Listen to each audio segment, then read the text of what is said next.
Hi everybody and welcome back to Lost Genre Reddit Stories. Quick info before we begin. Today's video has two stories and both of them have updates. And in the first story there is mention of a terminal illness and death, so if those are topics that make you uncomfortable, you may want to skip the first story. Now let's get started. This post is from the subreddit Am I the A-hole and it's by user FineLobster6036. Would I be the a-hole for refusing to babysit my boyfriend's daughter while her mother gets chemotherapy?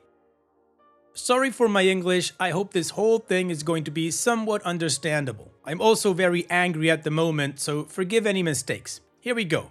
My boyfriend, male, mid-30s, has a daughter, Gina, 10, with his ex-wife, Teresa. The ex-wife is fighting a very aggressive form of brain cancer. Now, a bit of backstory. Teresa and I never did get on well. I met my boyfriend while he was in the proceedings of their divorce, and I think she's always thought we had an affair long before then.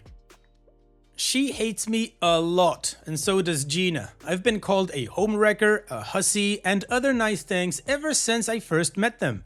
Now, my boyfriend is usually very quick to shut down their BS, but he adores his daughter and still cares about his ex-wife. They were together 15 years and have been friends since their childhood. And ever since the diagnosis, he's been the one driving his ex-wife to medical appointments and such, and he's asked me the favor to look after his daughter while he's with Teresa. He knows what a huge favor it is. He thanks me profusely every time, and I know how much he needs my help.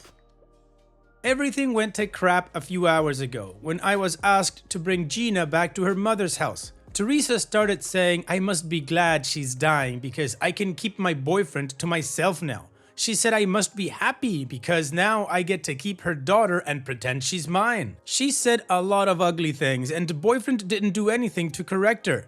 I stayed really quiet because, to be frank, I was incredibly shocked. Still am, to be honest. When we got home, I lost it with him and I told him I wouldn't keep his daughter any longer, not if he allowed Teresa to talk to me in such a manner. He said I would be a huge a-hole if I went through with this because Teresa has just found out she's only got a few weeks left and not the months she'd previously thought. Is he right? Would I be the a-hole if I stopped babysitting his daughter? OP, you guys are in such a difficult situation. Everybody's going through so many different feelings and different things that I'm inclined to say that there are no a-holes here, considering that you have been disrespected and that your boyfriend did not stand up for you, which I absolutely advocate for people to do. You should stand up for your partner. However, how things are playing out in your situation just puts everything in a different perspective. So being absolutely ignorant about the situation you guys are going through, I'm inclined to say that there are no a-holes here. So let's start with you. I don't think you would be the a-hole if you followed through with what you said, because you don't have to. You're doing it because you love your partner and you really want to support him, which I think is great, but you don't have to be put through it, of course. There must be other people that can also take care of Gina, right? Now, from what I understand, the time that Teresa got told that she didn't have months but only weeks to live was that same day, so she must have been feeling so many negative things at the same moment, and you were there. You were just an outlet, a target. Was it fair? No. Is it excusable? No. Is it understandable? I think so. And at the same time, your boyfriend was there not doing anything about it because in his head he was probably also thinking about his daughter, about everything. Should he have said something? Yes, of course he should have. He should have stood up for you. Is it understandable that he was kind of shocked and just didn't think about doing anything? Yeah, I would think so too. But again, I'm absolutely ignorant regarding what you guys are going through. And I honestly can't imagine how Gina is feeling that at 10 years old, she's faced with this reality. I am really sorry that you all are going through this. And again, I believe that there are no a-holes here. And what do you guys think about this situation? What is your judgment? Let me know in the comment section. And now let's move on to the community comments to see what they said.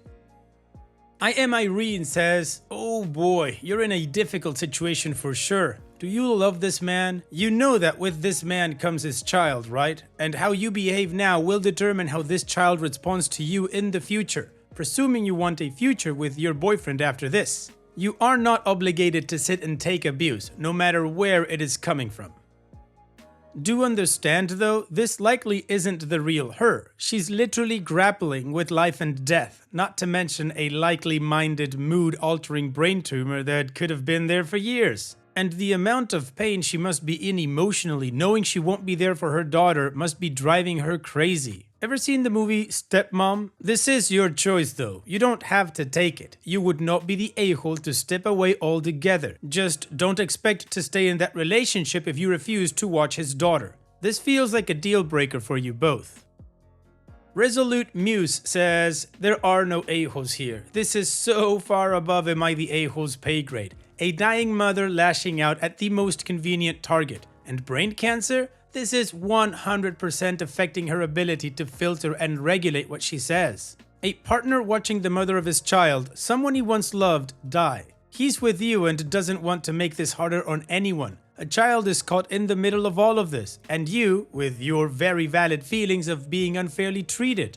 You need to find a grief therapist now, one that you can talk to, one that your boyfriend and daughter can go to. This is going to be a very rough ride. No a-holes here.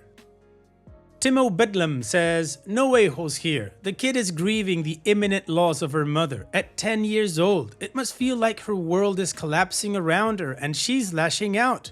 If she were an adult, you wouldn't be obligated to take her crap, but this is a kid whose mother is dying. I think Teresa has probably poisoned Gina against you. As painful as it is, I think there is a chance for you to be the bigger person. Having said that, she said some vicious things to you, and I can understand that you aren't inclined to help someone, but again, her mother is dying. However unpleasant her mom may be to you, that's a horrible thing for a young kid to go through.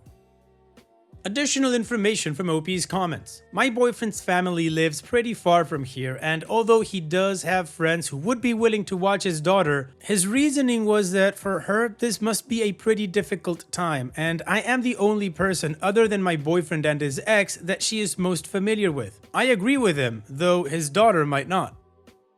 Now, I've been reading comments on and off this morning, and I must say, lots of the "you're the a-holes" have provided me with insight and different perspectives, and some of them have proved to be invaluable in my assessing of the situation. However, I think I need to say this because I resent the implications of what some have said. Gina is obviously not being cared for under the supervision of OP. That is not true. I have been doing my absolute best to look after this kid, to make her feel loved and cared for. I've been called names, tolerated lots of nasty stuff, and interrupted work meetings. Since this started, I asked to work from home for the foreseeable future, and I've bent over backwards to give this child as stable and comfortable a home as I could. And I don't care about what Teresa said, I care about the way my boyfriend reacted to it. I need him to have my back, now and in the future, particularly in the future. If that makes me selfish, so be it. OP's edit. Thanks for taking the time to share your opinions, folks. I am very surprised and grateful and appreciate everyone's insight. I'm a bit more level-headed at the moment, so I'll take the time to expand on some points I've seen brought up in the comments. 1. No, my boyfriend and I did not have an affair. I can't believe I have to say this. Their divorce was almost finalized when we met, and the reason they divorced was that they'd been growing more and more distant, to the point where Teresa had an extramarital affair and my boyfriend didn't even care. And I trust him because he's shown me again and again the truthfulness of his words. 2. His daughter was always going to be a part of my life. I knew that since the very beginning. My boyfriend and his daughter have always been very, very close. We sat down a while ago after Teresa's diagnosis and talked it out. There was no doubt his daughter was always coming to live with us after her mother's death. And one thing, I love my boyfriend, and so I care deeply about the people he loves too, which includes Gina. I care for the kid a lot and have tried and always going to keep trying to build a relationship with her. It's her the one who wants nothing to do with me.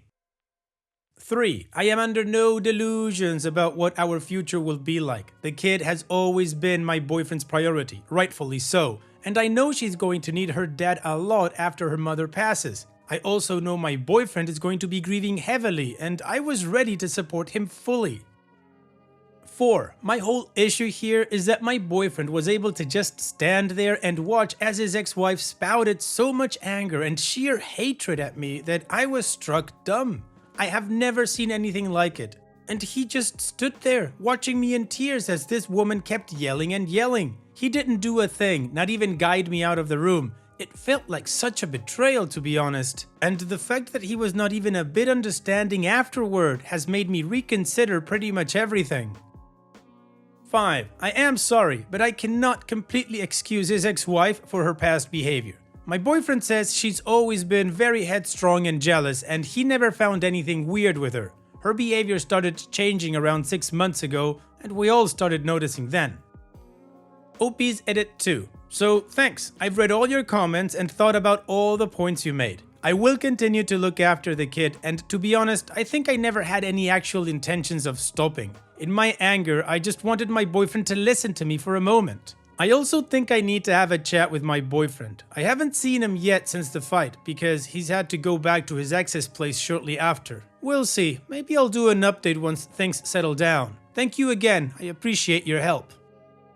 Alright, well, the majority of the upvoted comments said not the a-hole and no a-holes here. However, from what OP tells us, there were a few that were you're the a-hole, so I guess the community is pretty much in a mix here. We also got some pretty good context from OP from the comments and the edits, which allowed us to put the situation in a much better light, but I'm still in the no a-holes here camp. I don't know about you guys. So now, let's move on to the update to see how this story ends, but before that, here's another one of my playlists that I'm sure you can enjoy after the video. Now let's move on with the update.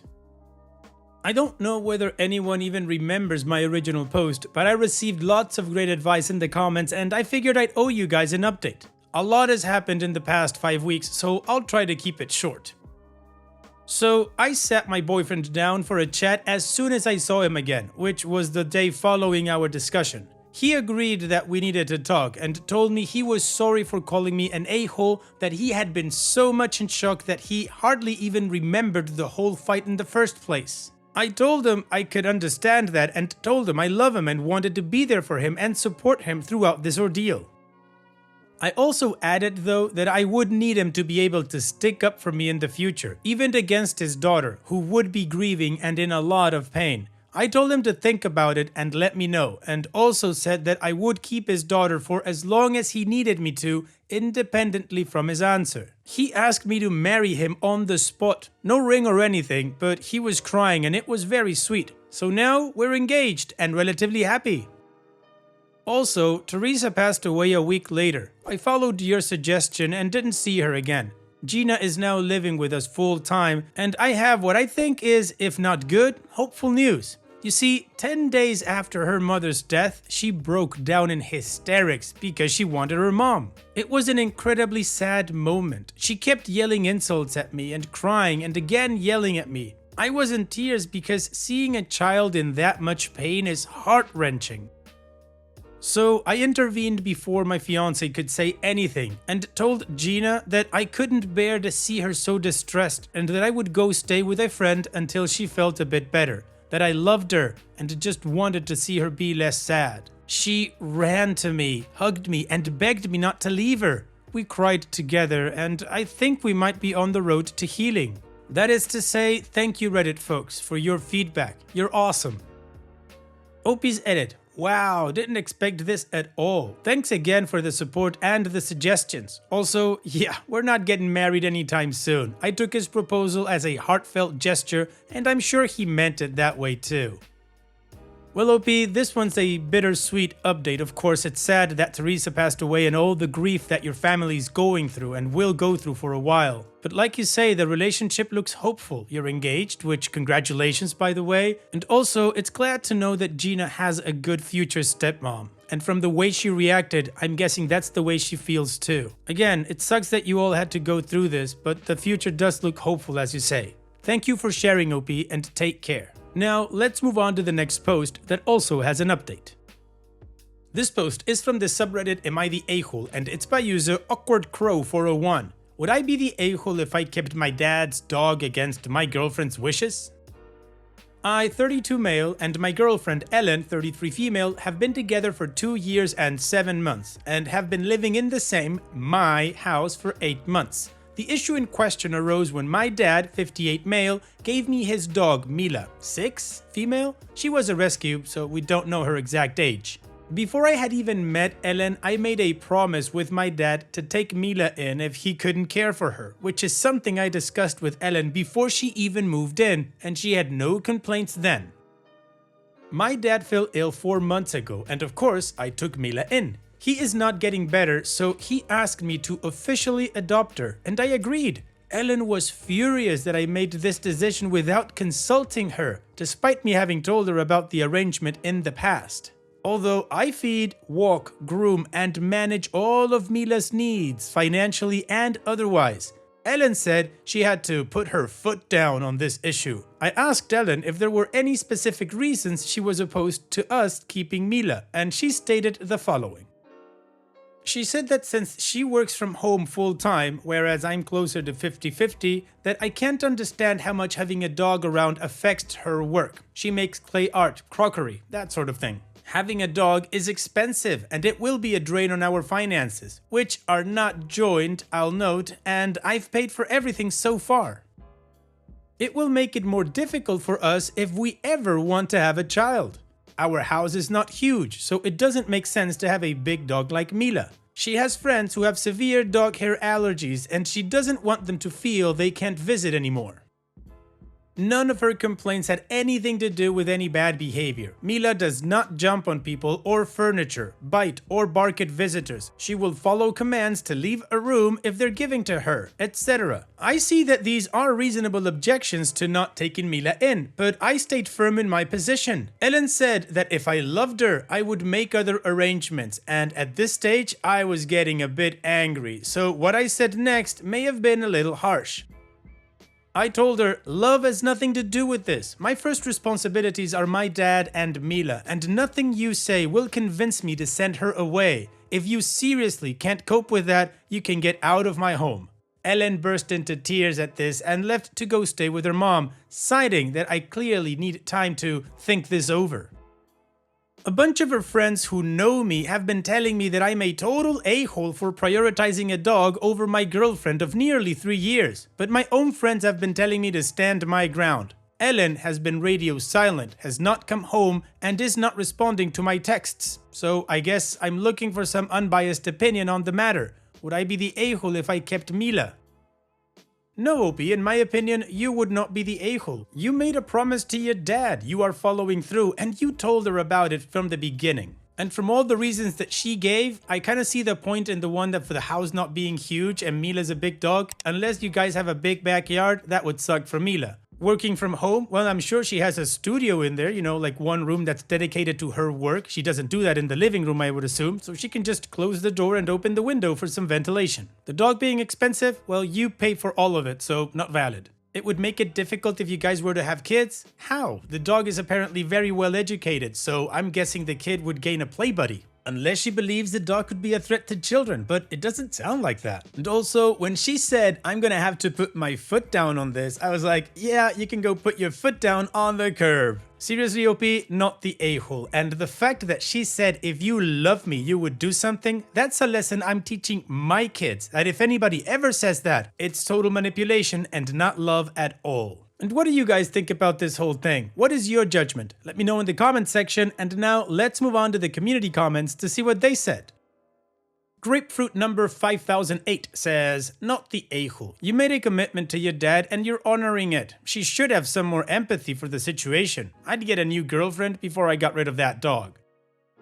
Live Tie 5432 says, not the a-hole. You clearly communicated the plan prior to her even moving in. On top of that, does she consider the reason you're taking in the dog the illness of your father? It's pretty inconsiderate for her to make this situation about her when you're doing a solid for your sick dad. If you already had a dog before she moved in, would she not have moved in? Would she have told you to give up your dog? I don't think so.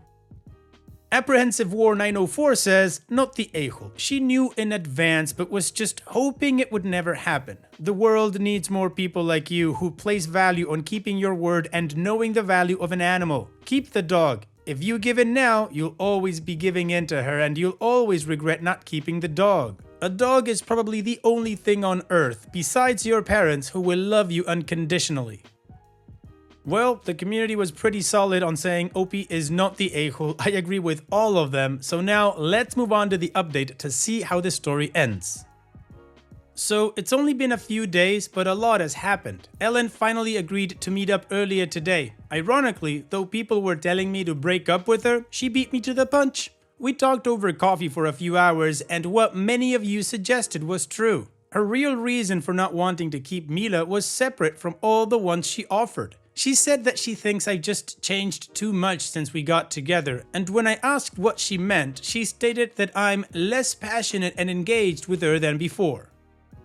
I don't really know if I can do anything with that, whether it's to do with the stress of my father's condition or not, but she basically said I'm not the person she fell in love with anymore. She's packing up her things even as I type this. It's hard in a way I can't describe, like all of a sudden I'm losing all of the people I love. But I also know that I cannot control her decision to leave if that's what she wants.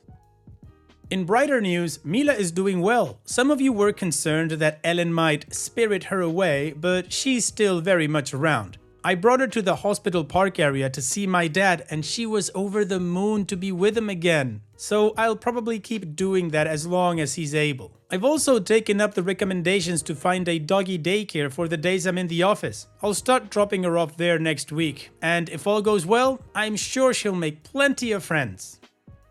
There isn't much else to say other than thank you. There's been an enormous amount of love and support coming from this subreddit. People were sending dozens of heartfelt messages. I even had to turn my phone off because all the notifications were too much of a distraction at work. I wanted to let you know all your kind words mean so much to me. Even if I felt a little too awkward to respond to most of the messages, it's a strange and difficult time all around for Mila and me, but we'll try and navigate it as best we can. That's all, I suppose. Thank you for your time. Wow, it's just so much drama-free when people act like adults. OP, I'm really sorry for what you're going through with your dad, but that doesn't take away from me wishing you and Mila the best in the future. Take care and thank you for sharing. And that's it for today's video. Thank you so much for taking the time to watch it. Now, if you've gotten to this point in the video, I assume that you like these stories that I'm reading out, so here are a couple more that you might enjoy. And if you don't have any time to watch another story right now, save it for later, and also don't forget to hit that subscribe button.